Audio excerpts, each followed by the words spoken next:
ముఖ్యమంత్రి చంద్రబాబు నాయుడు చేసినటువంటి తిరుమల తిరుపతి దేవస్థానం లడ్డూ ప్రసాదానికి సంబంధించినటువంటి వ్యాఖ్యలు దేశవ్యాప్త చర్చకు దారితీశాయి.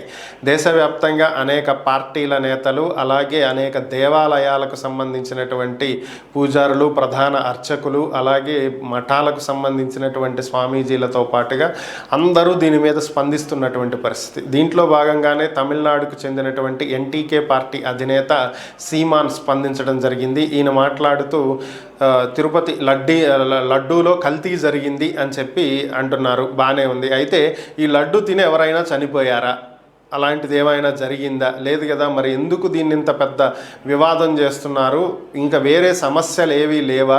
ఇక వేరే ఎటువంటి వాటి మీద దృష్టి పెట్టాల్సినటువంటి అవసరం లేదా? ఎన్నో సమస్యలు ఉంటే వాటిని పక్కన పెట్టి ఇదొక్కటే సమస్య అన్నట్టుగా లడ్డు బూందీ అంటూ ఏం చర్చలు ఇవన్నీ అని చెప్పి ఆయన ఒక మీడియా సమావేశంలో వ్యాఖ్యానించడం జరిగింది.